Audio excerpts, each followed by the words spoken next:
90%. By the third generation, 90% of everything built is gone. Not stolen, not destroyed in a market crash, not lost to some catastrophe you could point to and name at the funeral. Just dispersed, diluted, spent quietly, one reasonable decision at a time, until the family that once had something real discovers that having had something is not the same as still having it. Every culture has a name for this. In the United States, they say shirt sleeves to shirt sleeves. The Chinese say rice paddy to rice paddy. The British say clogs to clogs. 3 entirely different languages, 3 entirely different economic histories, 3 societies that never compared notes. And the same observation arrived at independently, from watching the same collapse happen across centuries of very different circumstances. That means something. I want to stay with this number for a second before we move forward, because 90% is the kind of statistic that feels abstract until you apply it to something specific. 90%. If you put 10 families in a room, not lottery winners, not people who started from inherited money in the first place, but people who actually built something real from friction and time and decisions made under genuine pressure, 9 of those 10 families, by the third generation, will have returned more or less to where they started. The wealth will be gone, not dramatically, not in one bad quarter, just redistributed back into the economy, one lifestyle upgrade and one unchallenged assumption at a time. Research confirms it. 70% is gone by the end of the second generation, 90% by the third. Economists call it shirt sleeves to shirt sleeves. Behavioral economists have frameworks for why it happens. Estate attorneys have seen it often enough that it's not surprising anymore. The question isn't whether it happens. The question is what the models still don't explain. Because the dynasty doesn't collapse at the bank. That's the part nobody tells you when they hand you the number. It collapses somewhere quieter. It collapses at the dinner table over decades, one conversation nobody's having at a time. And by the time anyone notices, the collapse is already well into its third act. If this is something you think about, not just the money, but what money does to a family over time, subscribe. What comes next is the part nobody's modeling. The first generation builds. I don't mean that as a motivational statement. I mean it literally, structurally, as a description of a specific condition that produces a specific outcome. The first generation builds because they have no other option. Not because they were born with superior values, not because they worked harder or were smarter, although sometimes those things are also true in the same person. The core mechanic is simpler and less flattering than any of that. They had no safety net. Every dollar had weight because losing it meant something immediate and concrete and non-negotiable. You cannot think abstractly about money when abstract thinking is a luxury the account balance cannot afford. Every decision ran through a filter that asked, can I actually cover this? What happens if this goes wrong? What does wrong actually look like if I'm wrong about this? Before my first 100,000, I checked the account the way other people check the weather, automatically, reflexively, not because anything was likely to have changed since the last time I looked, but because not checking felt like a risk I wasn't willing to accept. That's not a financial strategy. That's a nervous system in a specific condition. And it shaped every downstream decision in ways I didn't understand until I was past it and could look back. The first generation didn't just build wealth, they built a relationship with money. One forged under pressure, one tested by consequence, revised by failure, maintained by the specific clarifying reality of a number on a screen at 2 a.m. that doesn't lie and doesn't offer extensions.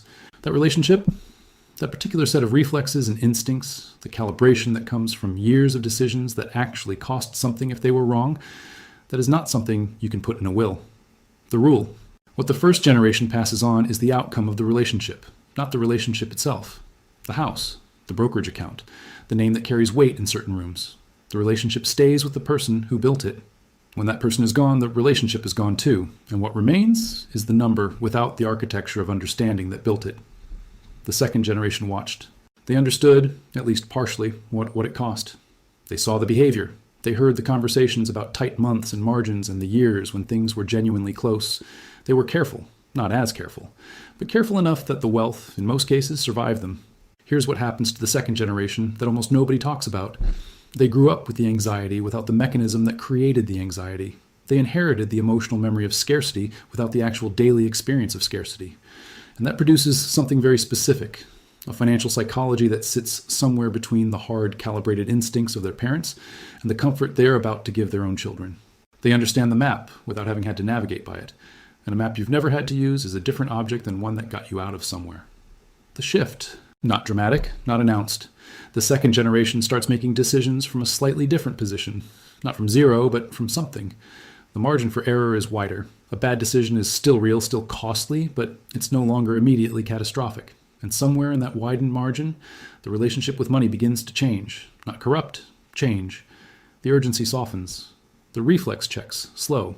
The decisions that would have felt risky at 0 start to feel manageable, then normal, then expected. The third generation inherits the result, not the process. The result. They receive the house, the brokerage account, the name, but not the calluses, not the specific clarifying reality of $743 and checking with rent due Friday and no one to call, not the nervous system that was trained by years of that specific condition. And here's the part that matters. This is not a failure on the part of the third generation. That framing is both unfair and wrong. It's closer to physics. You cannot inherit a relationship built under pressure without inheriting the pressure. You can inherit the assets, but the relationship, the kind that lives in the body and not in the spreadsheet, the kind that gets wired in through years of decisions that had actual consequences, that one doesn't transfer through documents. It can't. The documents describe the outcome. The outcome isn't the thing. The third generation was handed the result of a 40-year education they never attended. So here's the question the models don't ask. What exactly disappeared? Not the money? Not first. Money is a consequence. The money disperses because something upstream of the money dispersed first. And what dispersed upstream was the shared problem, the organizing pressure, the thing that once gave the family a common language and made the decisions legible to everyone at the table. When survival is the shared language, everyone knows what's at stake. Not because anyone said it explicitly, because it's in the room. It's in the way certain conversations end, in the decisions that don't get second-guessed. Everyone has skin in the same outcome, and that shared skin produces a kind of alignment you cannot manufacture without the underlying condition that makes it necessary. When comfort becomes the inheritance, the shared language goes quiet, not absent. Quiet. The family still gathers. The dinners still happen. But the thing that once unified the decisions, the pressure, the weight, the specific clarifying reality of a number that doesn't negotiate, that's no longer in the room. And without it, decisions stop being collective. They become individual.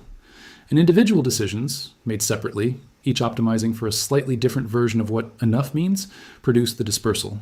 Not all at once. Gradually. One generation at a time. I was going to go somewhere else with this. I was going to talk about the specific mechanisms, what the estate planning research actually says, what the families who break the pattern actually do differently. And maybe that's a conversation for another video, because honestly, the mechanism is less interesting to me than the thing underneath it. The thing underneath it is this. The first generation built something and it cost them in ways that left marks. The second generation saw the marks and understood them partially. The third generation inherited the house and didn't know the marks were there. 90%. Every culture. Every century.